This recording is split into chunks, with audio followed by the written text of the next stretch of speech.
Esa falta de fe tuya me parece inquietante. Darth Vader. Los antagonistas tienen razón por igual.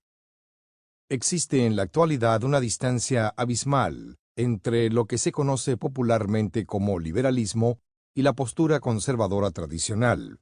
Sin embargo, ambas partes nos exigen no solo que estemos en desacuerdo con la parte contraria, sino que, además, la descalifiquemos como errónea, en el mejor de los casos, o como realmente nefasta, en el peor de los supuestos. Eso es particularmente cierto cuando la religión es el asunto de debate.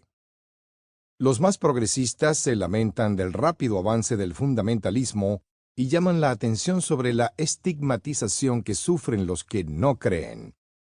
Hacer notar, además, que la política se ha desviado claramente hacia la derecha con el apoyo de las megaiglesias y la movilización en masa de los creyentes más conservadores.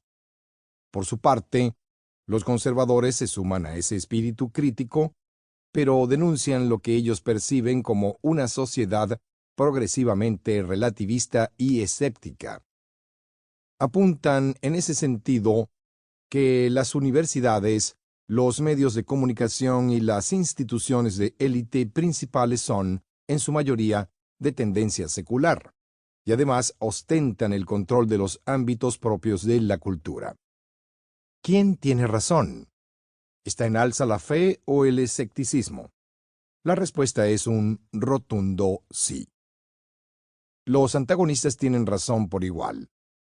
El escepticismo, el miedo y la oposición hacia la religión tradicionalista están creciendo en poder e influencia, pero no por ello deja de ser igualmente cierto que está en auge una creencia ortodoxa y robusta en los grupos religiosos tradicionales. El índice de población que no asiste a la iglesia aumenta de forma constante tanto en Estados Unidos como en Europa. El número de ciudadanos americanos que se declara en las encuestas sin preferencia religiosa se ha disparado, siendo el doble o el triple de la cifra correspondiente a la década anterior. 100 años atrás, la mayoría de las universidades de Estados Unidos optaron por desechar los cimientos cristianos en favor de un posicionamiento abierto a lo secular. Así, aquellos que siguen suscribiendo creencias religiosas tradicionales han quedado en desventaja respecto a su preponderancia en las instituciones con influencia cultural. Pero, en la actualidad, y en paralelo con ese creciente número de personas que se declaran sin preferencia religiosa, las iglesias que sostienen la infalibilidad de la Biblia y la creencia en los milagros aumentan en Estados Unidos y proliferan asimismo en África, Latinoamérica y Asia.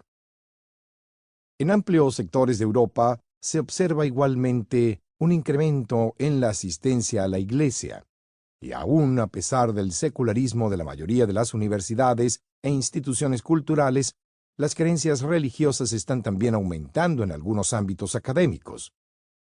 En Estados Unidos, se estima que entre un 10 y un 25% del total de profesores de filosofía tienen una fe cristiana tradicional en evidente alza respecto al 1% de 30 años atrás. Cabe pensar que el destacado académico Stanley Fish tenía esto en mente al afirmar: cuando murió Jacques Derrida, noviembre de 2004, recibí la llamada de un periodista que quería saber qué iba a ocupar el lugar de la alta teoría y el triunvirato clásico de raza, género y clase con motor intelectual de lo académico.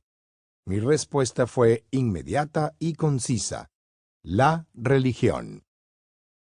Dicho de forma breve, el mundo se está polarizando respecto de la religión. Se está volviendo más religioso y menos religioso al mismo tiempo.